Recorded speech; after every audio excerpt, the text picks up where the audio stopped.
Chinwe, you again? Do you think I worked hard to become a fool like you? Leave my house. I don't give money to failures. Your children should go and hug granuts if they want to eat. Those were the exact words of Obinna. In Omuaka village, elders often sat under the Odala tree, gossiping about Obi Nwa Aba, the young man who became a billionaire at 32. He is rich, yes, said Elder Okoro, spitting kola nuts into the dust. But he is proud. Even his parents eat hunger while he drives cars that shine like mirror. Another elder shook his head. A tree that grows too tall forgets the roots that held it. One day, the wind will remind him. Far from the village in Enugu City, Obinna lounged in his three-story mansion. His white Lexus Jeep and black Range Rover glittered in the compound. Music blasted from the speakers while young men and women danced in his swimming pool. Obinna raised his glass. Money is sweet, and as long as I live, nobody will ever rise above me. Not family, not friends. His friends cheered. No one noticed the old woman who had crept to the gate holding a basket of oranges. Before we continue, don't forget to subscribe to this channel for more urban African folk tales. Hit the notification button so you never miss a story, and leave a comment below sharing your thoughts, because your voice matters in every tale we tell. 2 weeks later, the old woman was Chinwe, Obinna's elder sister. Her wrapper was faded, and 3 hungry children clung to her side. She knocked timidly on the gate. The security man grumbled, but let her in. Obinna, she called, her voice trembling. Help me. My children have been sent away from school. Just 50,000. Obinna turned sharply. Chinwe, you again? Do you think I worked hard to become a fool like you? Leave my house. I don't give money to failures. The children began to cry. His friends laughed loudly. Chinwe knelt, trying to hold his ankle. Obinna, they are your own blood. He kicked her hand away. Blood? Did blood put me in bends? Let them go and hug granuts if they want to eat. Shame burned on her face as the guards pushed her out. Even the children's tears could not melt his stone heart. About a month later, while Obinna was returning from Abuja where he had signed a hotel deal, his younger brother Emeka came to the mansion. His shirt was torn at the armpit. Obinna, my sewing machine is broken. Help me with money for a new one. I promise I'll work hard. Obinna sneered. You? A tailor? Sewing rags for villagers? Look at me. I wear only Gucci and Versace. And you think I will waste money on needles and thread? Get out before I disgrace you. Emeka bowed his head and left silently. His shadow on the wall looked longer than his body. 3 weeks later, while Obinna was hosting friends to celebrate the arrival of his new Mercedes-Benz 4MATIC, his younger sister Ngozi came, clutching her school files. Brother, I need 35,000 for my final year project. Without it, they will not let me graduate. Obinna exploded. Graduate to do what? To beg me for a job later? Useless. Drop out if you can't finish. Did I need a certificate to build my empire? Her lips trembled, but she said nothing. She simply walked away, her dreams scattering behind her like pages in the wind. 2 months later, Chuka, the last born, came with his friends. Brother, I want to learn mechanic work. My master said 40,000 to start. Obinna burst into laughter, pointing at him. Mechanic? While I cruise Benz? You are a disgrace to me. Even your friends should laugh at you. And they did. Laughter cut Chuka's chest like a blade. He left with bowed shoulders. Back in Omoaka village, a heavy storm had ripped through Panwachukwu's old mud house. One side of the thatched roof caved in, letting in rain. That night, he and his wife huddled in a corner, their wrappers soaked with water. Papa, Mama whispered in the dark, we cannot continue like this. Old age has bent our backs, and the farm no longer yields enough. Our son Obinna has everything. Let us go to him. Maybe he will have mercy. Panwachukwu sighed deeply. I know he has no love in his heart. But what choice do we have? We are old, and the rain has destroyed half our roof. If we do not ask, hunger and cold will kill us. The following week, the aged couple traveled to Enugu. Their feet were swollen from the long journey. They knocked at the glittering iron gate of their son's mansion. Papa spoke softly, bowing his head. My son, we only ask for a small piece of land or a little money. Old age is here. Our roof has fallen, and famine no longer fits us. Help us before we perish. Mama added with tears. Obinna, remember the breast that fed you. We need only a little to survive. Obinna burst out laughing, his voice filled with scorn. You two disgust me. Since the day I was born, both of you have been wretched. Tell me, what did you ever give me? Poverty? Shame? Hunger? If not for my own hard work, I would still be in the mud with you. He stepped closer, pointing his finger at them like a dagger. The only good thing you ever did for me was to bring me into this world. After that, nothing. You are useless parents. Do not ever call yourselves my father and mother again. Go back to your rotten hut and die there. Papa trembled. Obinna, those words cut deeper than a knife. We struggled to raise you. We starved so you could eat. We sold our last goat to send you to school. Do you not remember? Mama's voice cracked with pain. We carried you on our backs through sickness. Your father farmed in the sun until his skin peeled. I hawked pepper until my legs swelled. We gave all we had for you. But Obinna's face grew darker. Enough of this nonsense. I will not waste one kobo on you. In fact, he clapped his hands loudly. Two fierce Alsatian dogs rushed from their kennel, barking furiously. Chike, Onyeka, Obinna shouted at the dogs, pointing. Drive them out. The dogs lunged. Papa and Mama screamed as sharp tooth tore into their legs and arms. The gate man looked away, pretending not to hear. Blood stained their wrappers as they stumbled and fell by the roadside. Next time, Obinna barked coldly. If you dare come here again, I will let those dogs finish you. The old couple staggered away, wounded and humiliated. Along the road, villagers gasped at the sight of their bleeding arms and bruised legs. That night, as Papa nursed his wounds, his eyes burned with grief and fury. He raised his hands to the heavens. Chukwu Okike, you see the son we brought into the world. He has mocked us, cursed us, and set his dogs upon us. Whatever he builds, let it crumble. Let his wealth be eaten by fire and worms. May his name be dragged in the dust until he learns humility. Mama, sobbing in pain, added, let joy flee from his house. Let peace abandon his bed. May every door close against him until he remembers his roots.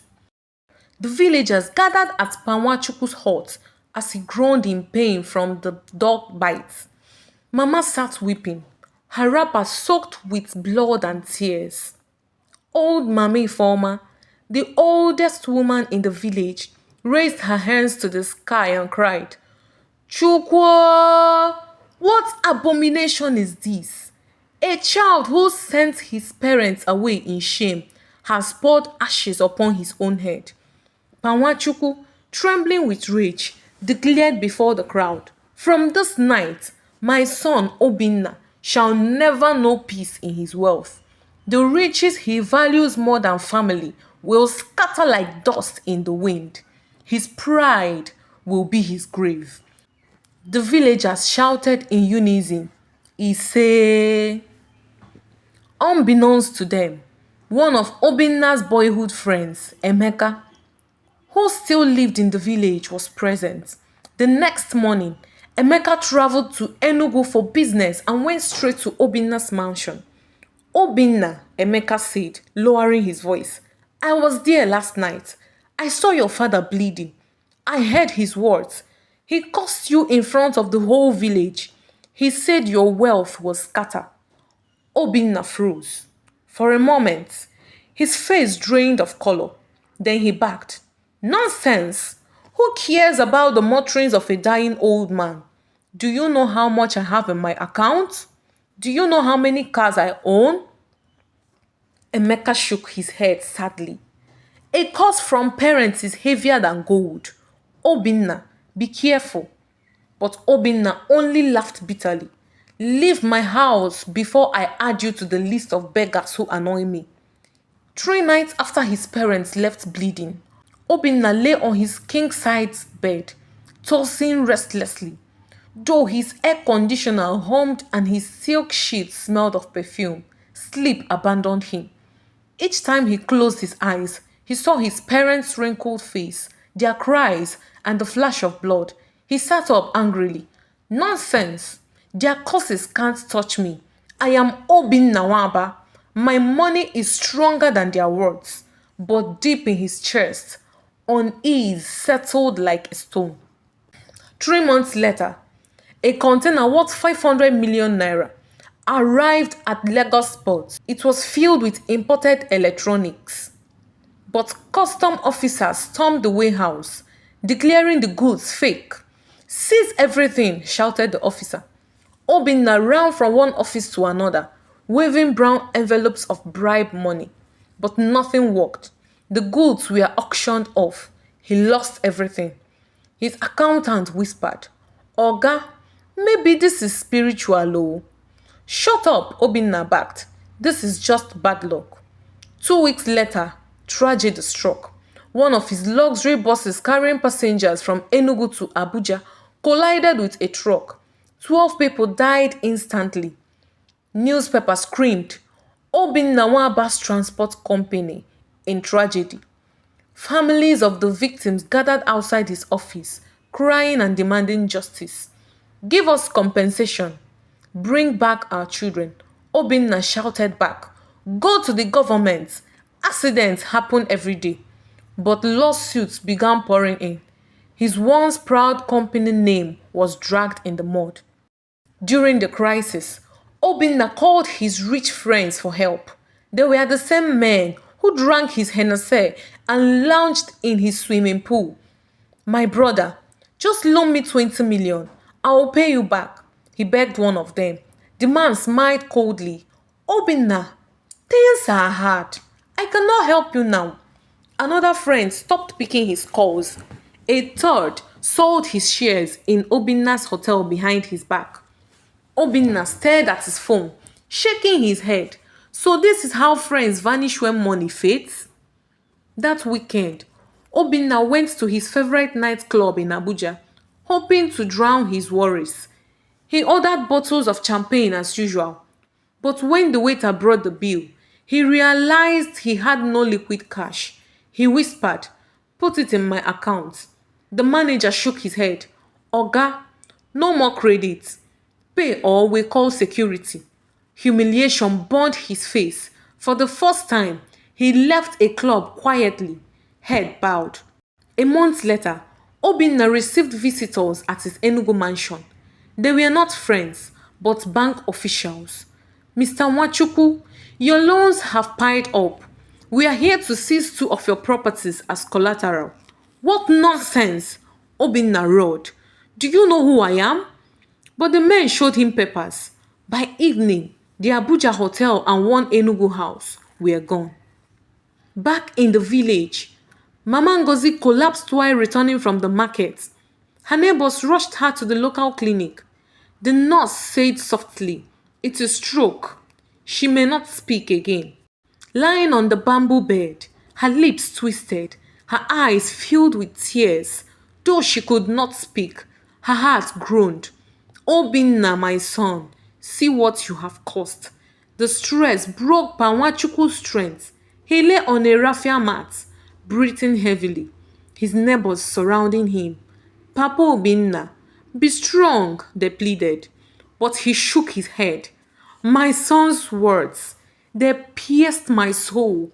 He called us useless. He sent dogs upon us. The pain burns like fire in my chest. Tell him, tell him that his wealth will bury him." Those were his last words before he closed his eyes forever. Obinna heard of his father's death but did not go home. "What will I do in that village of poverty?" he told his friends. "I will send a small amount for burial." At the funeral, villagers murmured, "A child who abandons his father's grave will not find peace." Mama lay on a mat, unable to speak, her eyes red with grief.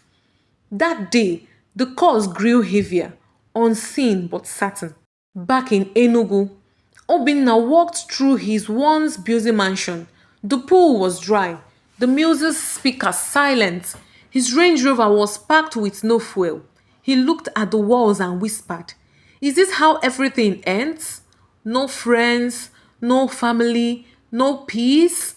He heard a faint echo, his father's last curse. "Your wealth will bury you." Obinna shivered for the first time. Fear clawed at his heart. Obinna drove to a flamboyant church in Lagos after hearing rumors of a miracle prophet. The prophet, in a white flowing robe, eyed him carefully. "Your enemies are after your wealth. Sow a seed of 50 million and heaven will restore you." Obinna handed over the money without hesitation. But months passed and nothing changed. His business continued sinking, and the so-called prophet stopped taking his calls. Growing desperate, Obinna sneaked into the village of a feared Dibia. "Your wealth has wings because you offended your ancestors," the Dibia said, grinding hips. "Bring a black goat, 7 white cocks, and the blood of a relative." Obinna's eyes widened. "Blood of a relative? Are you mad?" The Dibia smirked. "Then watch your riches vanish forever." Obinna stomped out, but his heart raced with fear. One by one, his luxury cars were seized and auctioned.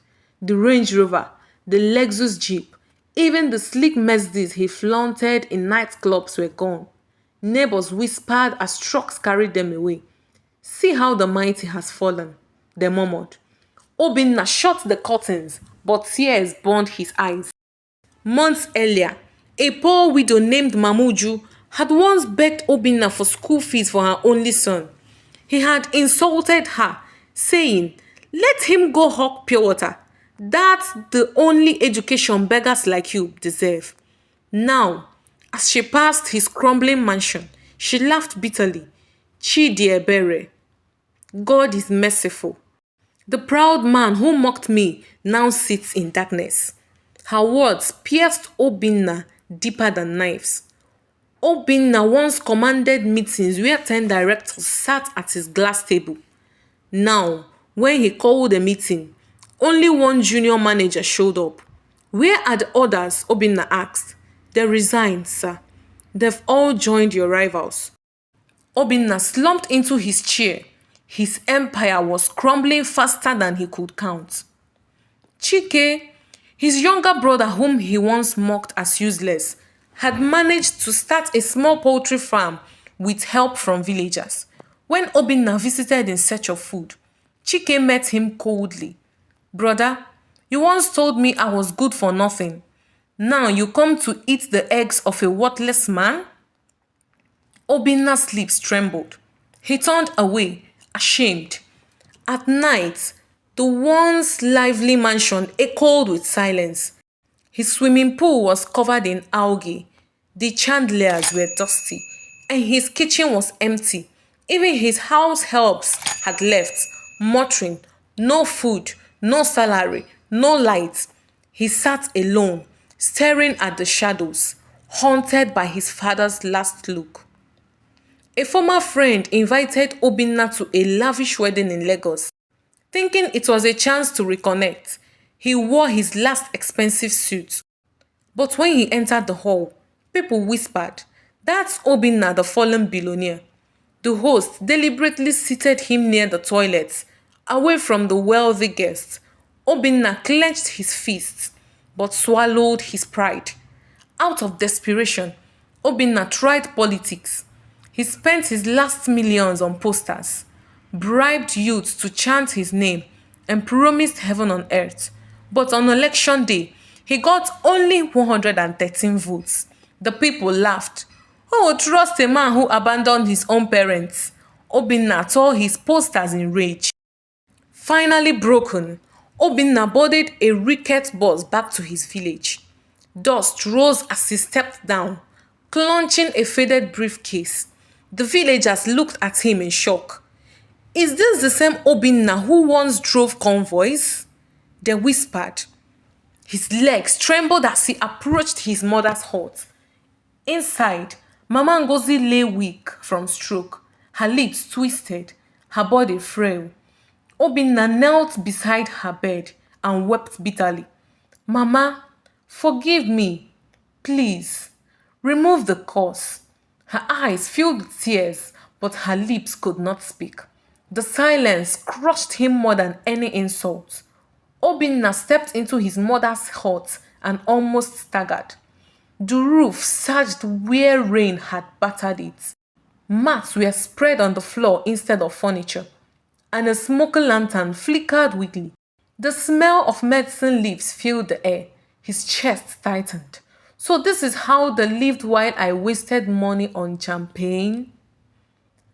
Mama Ngozi's eyes followed him as he moved about. She couldn't speak, but tears rolled down her face. Obinna knelt by her side. Mama, please, even if you cannot talk, at least look at me and forgive me. Her eyes welled up even more, but her lips refused to move. The weight of silence pressed on him like a curse. The next morning, Obinna walked through the village. Once, people bowed when his convoy passed. Now, children laughed and pointed. See, the man who thought he was bigger than anyone. A farmer spat on the ground, muttering, "He used to call us lazy fools. Let him farm now." Obinna kept walking, his face burning with shame.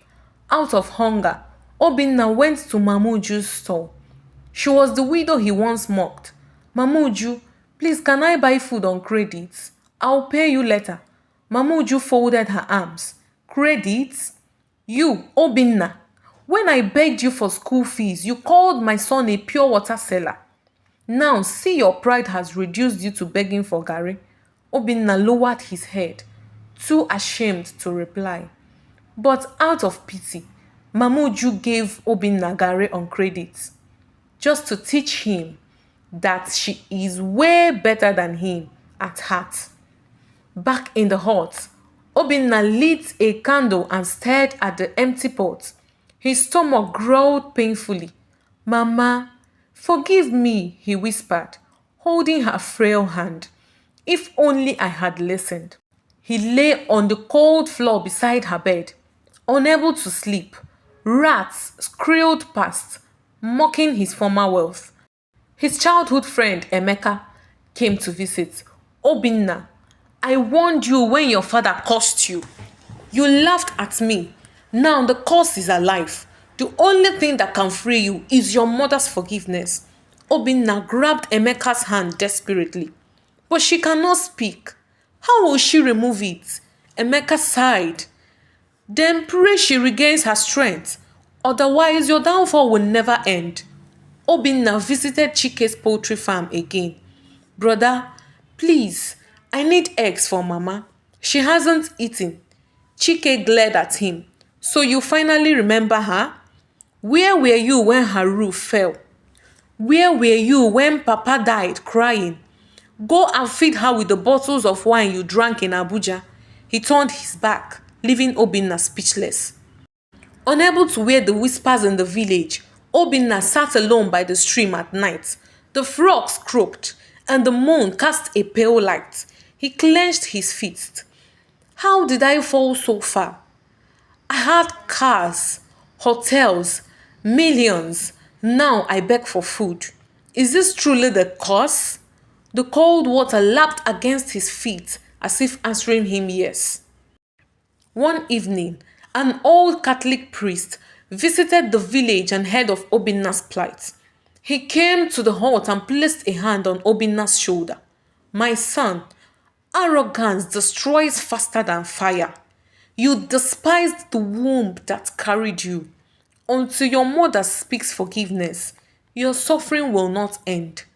Care for her now, not because of wealth, but because she is your mother. Obinna bowed his head, tears streaming. Father, I will try. The next morning, villagers watched in shock as Obinna carried water on his head from the stream to his mother's hut. His once polished shoes were replaced by bare feet.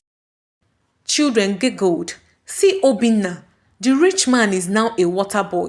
But for the first time in his life, Obinna did not respond. He only whispered, Pride has no crown. Obinna took his last Italian suit, the one he wore to meetings with governors, and walked to the market. Bros, abeg buy this suit. He begged a trader. The trader laughed. This suit?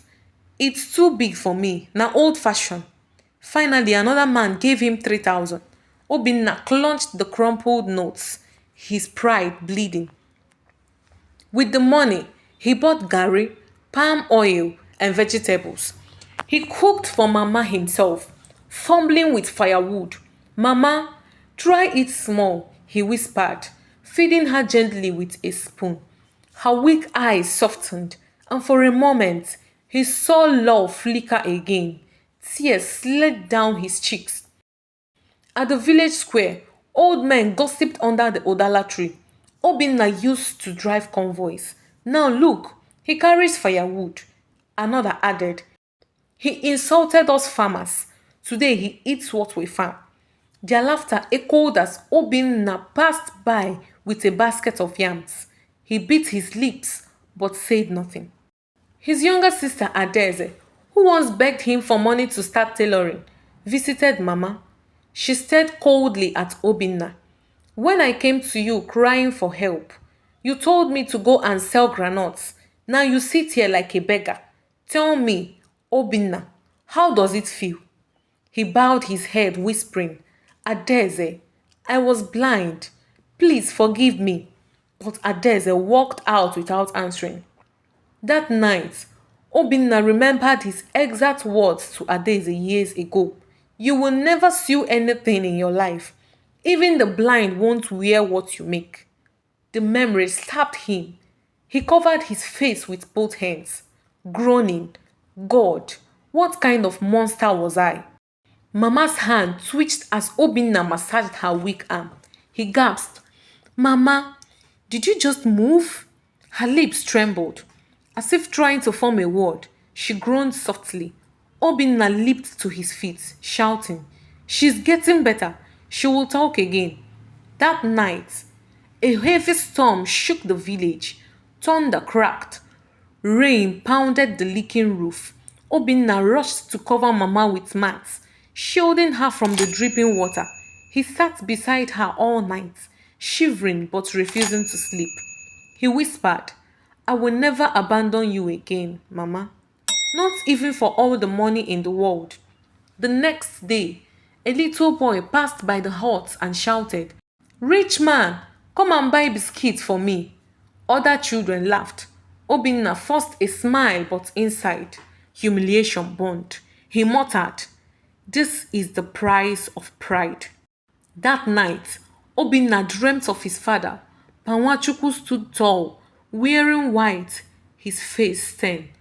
My son, he said, you have tasted dust. Humble yourself. Serve your mother, and perhaps the curse will loosen. Obinna woke up drenched in sweat, whispering, Papa, I will obey. One morning, while Obinna was washing his mother's clothes, he heard a faint sound behind him. My son, he spun around. Mama's lips were moving. She struggled, her voice raspy but real. Obinna dropped the clothes and ran to her. Mama, you spoke? Say it again. She looked into his eyes with tears, whispering, My son. Obinna fell to his knees, sobbing uncontrollably. Hope had returned to his broken world. Every dawn, Obinna swept Mama's hut, cooked, fetched water, and massaged her body. His once manicured hands were now hard, blistered, and scared. He murmured as he walked, If this is the price of forgiveness, I will pay it every day. Chika, his cousin, whom he once mocked as useless, came with vegetables for Mama. Obinna, I never thought I would live to see this day when you, the mighty man, would be cooking soup. Obinna bowed his head. Chika, I wronged you. Please forgive me. Chika looked shocked, but said nothing as he left. While Obinna fed her yam porridge, Mama's lips quivered again. Water, she whispered. Obinna nearly dropped the spoon. Mama, you asked for water? He rushed to fetch it, his hands trembling as he held the calabash to her lips. His heart raced with joy. At the market, women whispered as Obinna carried Mama's wrappers to wash. Hey, yeah, see the mighty Obinna reduced to a laundry boy. Another added, if curses were clothes, he's wearing the thickest. Obinna heard every word, but swallowed his pride, whispering to himself, Let them talk. I deserve worse. That night, Obinna knelt beside Mama's bed. God of my fathers, if you will give Mama her voice again, I will spend my life serving her. Please, have mercy on me. For the first time in years, his tears weren't from pride, but from brokenness. The next morning, Obinna was shocked when Mama weakly raised her hand and touched his cheek. My son, she whispered again. He froze, staring at her trembling hand. That small touch melted every last stone of arrogance in his heart. Adeze returned, this time with food. She watched Obinna carefully, noticing how he tenderly cleaned Mama's body and arranged her clothes. Her hard expression softened. Maybe you have truly changed, she muttered under her breath, though Obinna didn't hear her. One evening, Obinna carried Mama on his back to the healer's hut. Villagers gasped. Is this the same Obinna who once refused to carry even his father's walking stick? Some shook their heads in disbelief. Others laughed mockingly, but a few began to pity him. At the healer's hut, Mama tried forming longer words.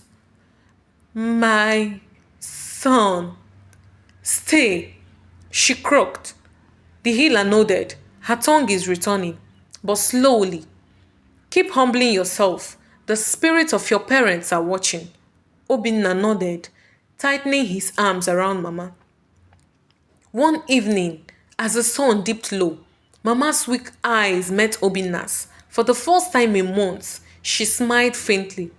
Obinna broke down, holding her hands.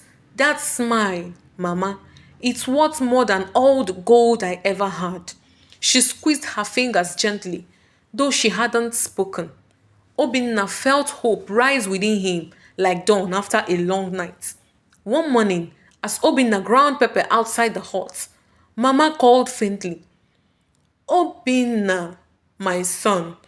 The words were clearer this time. Obinna dropped the stone grinder, rushing in. Mama, say it again. She smiled weakly. My son. Obinna fell to his knees, crying, I have waited all my life to hear those words again. Later that day, Adaeze returned. Obinna, Mama is improving.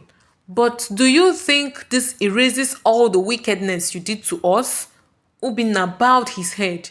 No, I know forgiveness isn't cheap. I am ready to keep proving myself. Adaeze stared at him long, then said coldly, We shall. That night, Obinna dreamt of his late father. Papa stood before him in white, his face stern. You broke us with your pride. You set dogs upon me. Do you think tears alone wash that away? Obinna woke up trembling, drenched in sweat. Papa, I am sorry. I am sorry. At the stream, young boys mocked him. Obinna, the great man of cars and gold, now fetching water like a slave. One even pushed his calabash, spilling the water. The old Obinna would have lashed out, but he bent down, refilled the calabash, and whispered, I deserve this. One evening, Mama managed a longer sentence. Obinna, why did you treat us so badly? Obinna knelt before her bed. Mama, I was blind. I thought wealth was everything. I forgot you gave me life. I deserved death for what I did. Please forgive me. Her eyes welled up with tears, but no words came. During a village meeting, the elders needed firewood. To everyone's shock, Obinna carried the load on his head. An elder whispered, Pride once destroyed him, but humility may yet rebuild him. Some villagers nodded, others scoffed. The suspense of his fate lingered. That night, Mama suddenly sat up and shouted, her voice clearer than ever. You cursed yourself with your mouth. Do you remember how you told us we were nothing? Do you remember the bites of your dogs? My husband's blood cries out that day. Her voice broke. Obinna froze in terror, tears streaming. He fell to his knees. Mama, I was a fool. My wealth blinded me. Please, take back the curse before I waste away completely. Mama looked at him long and hard. Forgiveness is not a garment one wears in a day. You must carry the weight longer. For weeks, Obinna had no work, no land, no money. He lived on whatever scraps Adaeze and villagers brought. One evening, he whispered to himself, Once I fed on gold and wine. Now I beg for yam pills. Perhaps this is the path to mercy. One morning, Mama called him again, stronger this time. My son, your hands are softer now. I see your heart bending, but the curse, it lingers. When my strength fully returns, then you shall know if it will be lifted. Obinna wept, pressing her frail hands to his forehead. I will wait, Mama, even if it takes forever. One morning, Obinna helped Mama stand. With shaky steps, she leaned on his shoulder and walked across the room. Mama, you are walking, he cried. She nodded slowly. The strength is returning, but my heart is still heavy. Adaeze returned from the market, glaring at Obinna. You think caring for Mama now erases the years of torment? When we wore rags, you mocked us. When we starved, you feasted. Do you expect us to clap for you now? Obinna bowed his head. I don't expect your praise, only the chance to make things right. Word spread that Mama was regaining her speech. The elders summoned her to the village square. Elder Nweke asked, Mama, have you lifted the curse? Mama shook her head. Not yet. His repentance must be tested more. The elders nodded gravely. So be it. That night, Obinna tossed on his mat. What if Mama never forgives me? What if the cause clings until I die? He held his chest in despair, whispering, God, please don't let me die a wasted man. During the annual festival, Obinna carried chairs and served palm wine to the elders. Task once beneath him.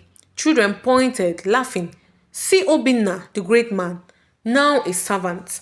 Obinna forced a smile, bowing before the elders. His humility surprised everyone. That evening, Mama sat upright and said slowly but clearly, Obinna, your service is genuine, but your siblings' wounds are deep. Their voices matters too. Obinna froze. Mama, if they will not forgive me, then I am lost. The next day, Obinna's brother, Ekene, stomped into the hut. You nearly destroyed us all, Obinna. Do you remember when I came begging for help to pay my children's school fees? And you mocked me before strangers? My children still roam the streets because of you. Obinna knelt. Brother, forgive me. I was blind. Ekene spat on the floor. Your tears are water to the sand. Later that night, Adeze secretly entered Mama's hut. She saw Obinna massaging Mama's legs and whispering lullabies.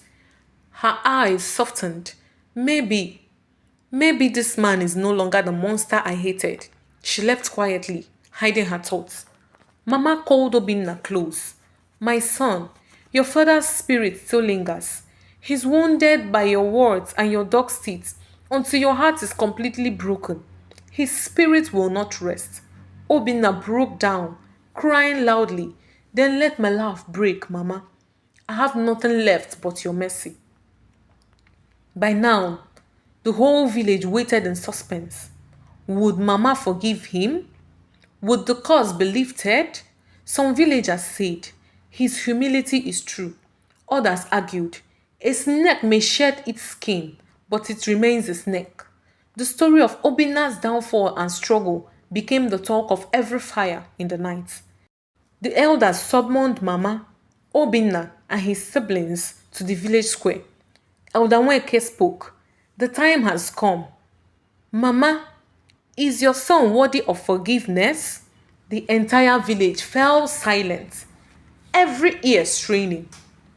Obinna dropped to his knees in the dust before everyone. Fathers, mothers, brothers, sisters, I was a fool. I trampled the womb that bore me and mocked the breast that fed me. I deserve the curse, but if there is mercy left in this world, let it be shown through Mama. Ekene, his brother, shouted, Do not be fooled. This man is the same serpent who laughed at our hunger. Let him eat the fruit of his pride. The crowd murmured. Some agreed, others shook their heads. Mama, now strong enough to stand with a staff, raised her hand. My son wounded me with words sharper than knives. He set beasts upon me and his father. His curse was born of my tears and his father's blood. Yet I have seen his heart bend low. He has eaten shame and worn humility like cloth. Suddenly, Obinna gasped, trembling. In the flicker of the firelight, he saw his late father's shadow by the tree. The spirit's voice rang in his mind. If her lips release you, I too will release you. Obinna collapsed to the ground, shaking. With tears streaming, Mama raised both hands. Before the spirit of our ancestors, before the living and the dead, I lift the curse. Obinna, from this day, may your life not remain in ruins. Rise from your ashes and start again. But remember, pride must never wear your face again. A sudden wind swept the square. The villagers gasped as the fire crackled higher. Obinna felt a heavy weight lift from his chest. He sobbed uncontrollably, hugging Mama's legs. Mama, thank you. You gave me life twice. First in birth, now in mercy. Some villagers clapped and praised Mama's mercy. Others shook their heads. Forgiveness is weakness. Let him suffer more. But the elders silenced them. When a mother lifts her hand, no man can chain it down. Obinna stood, still trembling. I will not chase wealth as before. I will live for my family, for my people, for the poor I once despised. If I must start from dust, let it be so. The villagers nodded. Some wept at his words. The next morning, Obinna took a hoe and walked to the farmland with Ekene. Brother, he said softly, teach me again how to till the soil. Let me learn to sweat beside you. Ekene eyed him suspiciously but handed him a hoe. As the sun rose, Obinna bent low to the earth, no longer the proud billionaire, but a man reborn in humility. Months later, Obinna bent in the field beside Ekene. His back ached, his palms blistered, but he smiled as he lifted his first basket of yam. Brother, he said, panting, I never knew wealth could hide in the soil.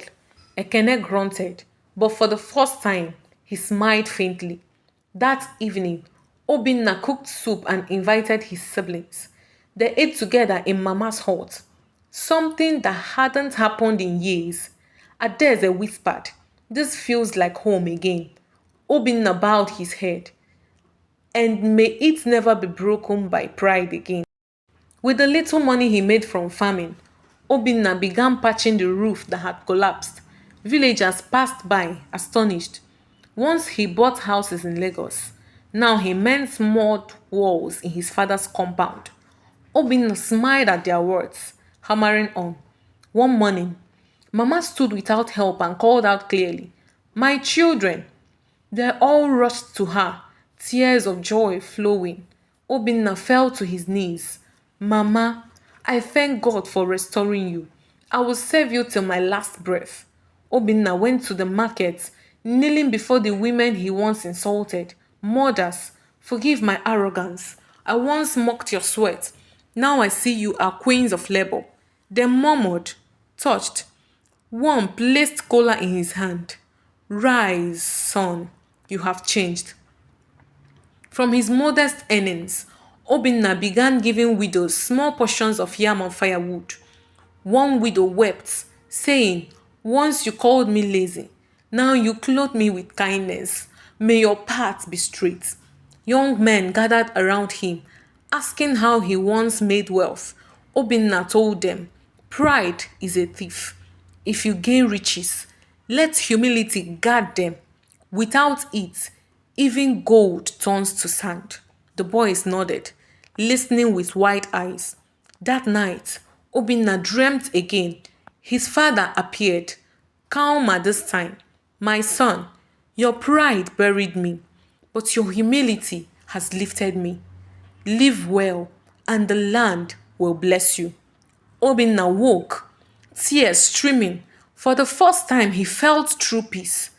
At the next village festival, Obinna didn't sit as a wealthy man on a high stool. Instead, he served palm wine and shared roasted yam with children. The villagers whispered, this is not the same Obinna we knew. His pride is gone. Years later, though Obinna never regained the flashy billions, he became known as Nna Ochie, the father of renewal. When travelers asked of him, villagers said, he was once the proudest man, but his parents' curse broke him, and humility rebuilt him. His story reminds us, no wealth stands taller than the blessings of father and mother. And so, Obinna's tale became a song of warning, sung by girls across the land. Pride builds a house of sand. Humility builds a house of stone. Dear viewers, what lesson did you take away from this dramatic tale? We would love to hear your thoughts in the comments below. If you enjoyed this story, give us a thumbs up, share it with friends, and hit that subscribe button. Don't forget to turn on notifications so you never miss out on our latest updates. Thanks for watching and stay blessed.